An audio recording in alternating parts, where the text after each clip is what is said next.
The Silent King, How the Lion Lost and Found His Voice. When the sun was younger and the African plains were still learning their secrets, the lion was not the noble king we know today. In fact, young King Jabari was known for his constant, boastful roaring. He would roar at sunrise to show off his power, roar at noon to remind everyone he was king, and roar at sunset simply because he could. His roar was so loud that it scattered the gazelles from their grazing, startled the birds from their nests, and even made the mighty elephants cover their ears in annoyance. The small animals couldn't sleep, the baby animals were always frightened, and the wise animals grew tired of his endless noise. "I am the mightiest," he would roar. "The strongest," he would boom. "The greatest king ever." The sound would echo across the savannah, day and night, giving no one peace. One day, a tiny honey-guide bird named Zoe noticed something concerning. While King Jabari was busy roaring about his greatness, she saw poachers setting traps near the waterhole.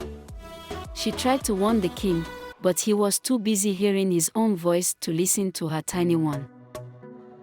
That evening, a young zebra foal was caught in one of the traps. The animals rushed to King Jabari, but he was so busy roaring about his magnificence that he couldn't hear their pleas for help. It was the quiet strength of the giraffes, working together with the clever hyenas and the wise elephants, that saved the young zebra. That night, as Jabari prepared for his evening roar, the spirit of wisdom appeared in the form of an ancient tortoise. Instead of speaking, the tortoise simply looked at him with eyes that had seen 1,000 seasons.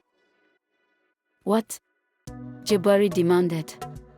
"Have you come to admire my mighty roar?" The tortoise spoke softly. "A true king's strength lies not in the noise he makes, but in the silence in which he listens."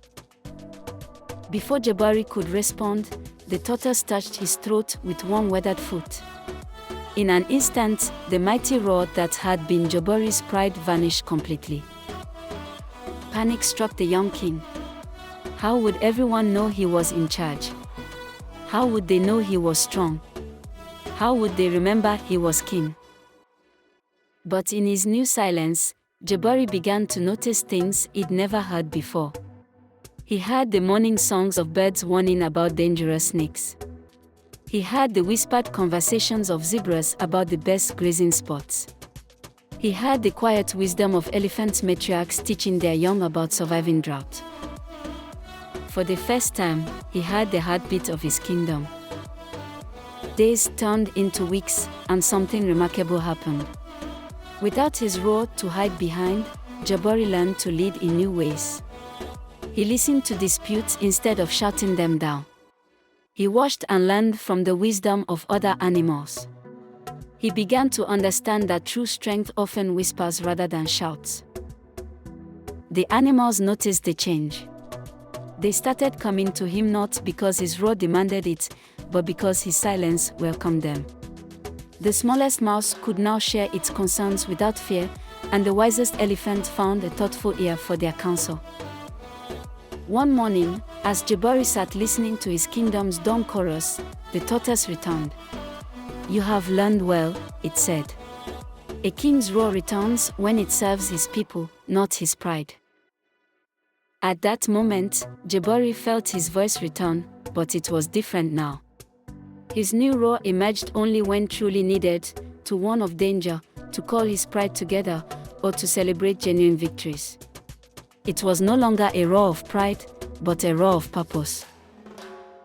This is why, the elders say, lions today roar only when they must. They save their voice for what truly matters, having learned that leadership speaks loudest in moments of purposeful silence. Moral of the story: true leadership comes not from being the loudest, but from having the wisdom to listen and the strength to speak only when necessary. If this tale of wisdom touched your heart, roar your support by smashing that like button and subscribing to our channel. Don't forget to hit the notification bell to join our pride and never miss a new tale. Has someone's quiet wisdom ever taught you a valuable lesson? Share your story in the comments below. Help spread this message of true leadership by sharing this video with someone who needs to hear it. Which animal's tale should we explore next week? Let us know in the comments. Until our next story, remember, sometimes the quietest voice carries the strongest message.